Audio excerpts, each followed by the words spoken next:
Bonjour à toutes et à tous. Je suis très heureux de vous accueillir pour cette session d'information autour des ondes. Nous allons aborder cette thématique en fait sous différents angles.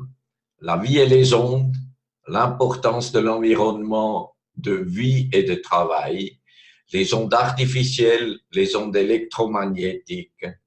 Et bien entendu, on essaiera de donner une réponse à la question, est-ce qu'il faut se protéger contre les ondes et avec quels moyens?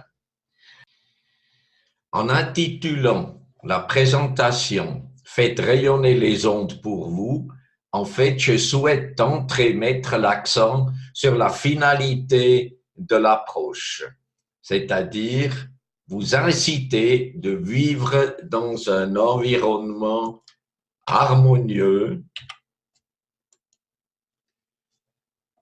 c'est-à-dire un environnement où règne le calme, la joie, la sérénité et bien entendu un subtil niveau d'énergie. En fait, c'est un espace qui nourrit et où les autorégulations de la nature sont impulsées. Un espace qui retient et focalise l'énergie vitale, qui vous permet ainsi de réaliser vos grands projets de vie.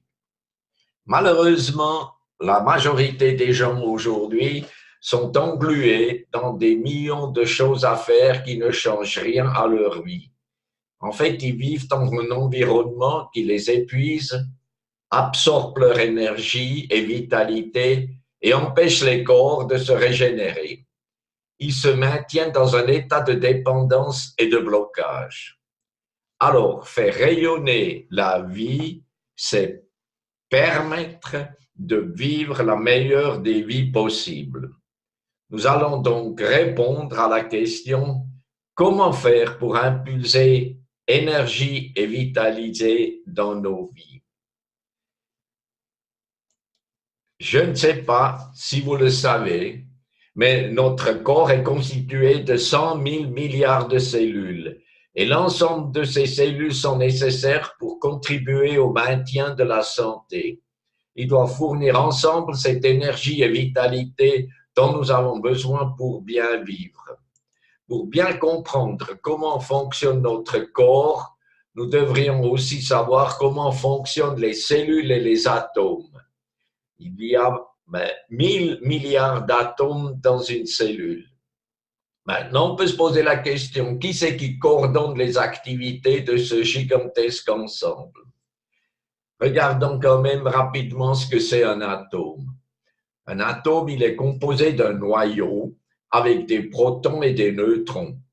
Et autour de ce noyau, en fait, gravite un certain nombre d'électrons. Donc, en fait, un atome est fait de 99,99% de vide et de 0,01% de matière.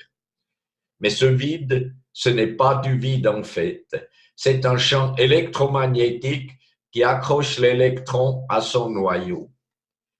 Je vais maintenant vous présenter une vidéo qui illustre bien les mécanismes de la vie, comment les choses se mettent en mouvement et s'organisent. Je vous la laisse regarder tranquillement.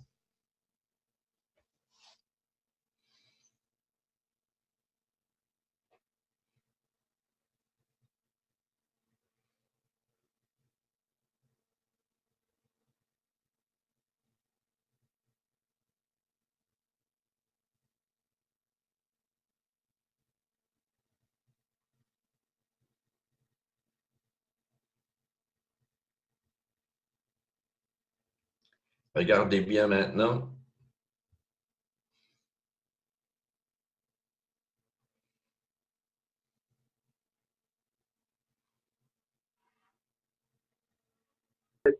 Pouvons-nous en tirer de cette vidéo? D'abord, que la vie n'est pas que matière. La vie est mouvement. La vie est dans le lien. La vie s'organise par des fréquences. Une fréquence est énergie et information. Les grains de sable sont mis en mouvement par les fréquences et leur manière de s'arranger s'opère par des informations reçues. La vie est donc dans le lien.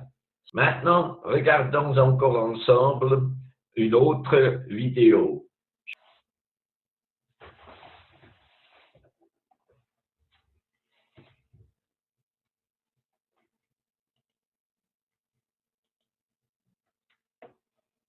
survie de cet organisme. Alors, les cellules vont communiquer en échangeant des signaux entre une cellule qui va émettre ce signal et une cellule qui va le recevoir. Ce signal, il est reçu par la cellule réceptrice le plus souvent au niveau d'un récepteur. Ce récepteur va ensuite transmettre ou transduire ce message vers l'intérieur de la cellule.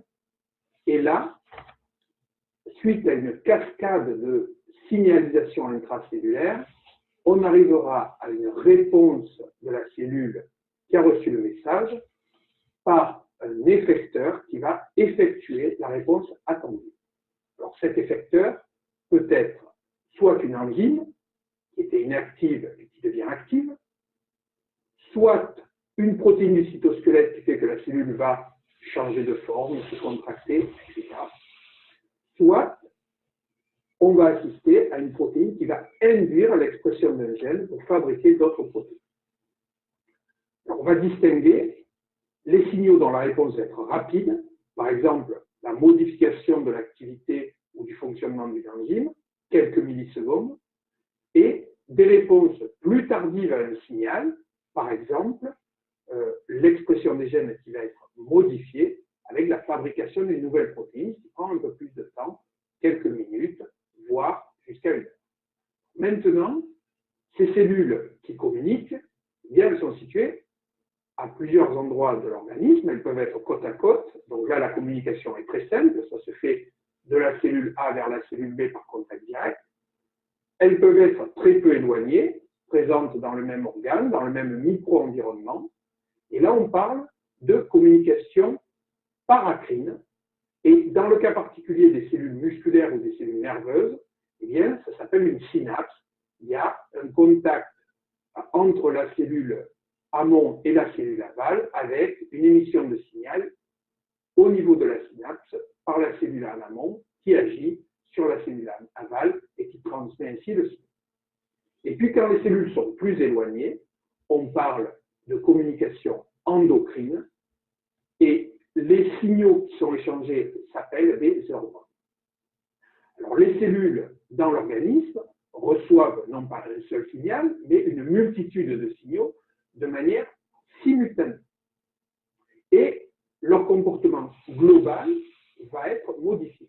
Alors, soit la cellule continue à vivre et à assurer ses fonctions métaboliques normales, soit l'ensemble de ces signaux lui indiquent de grandir et de se diviser, soit ces signaux lui indiquent de se différencier, et enfin, certains signaux peuvent aussi indiquer à la cellule d'entrer en apoptose et de se diriger vers la mort cellulaire.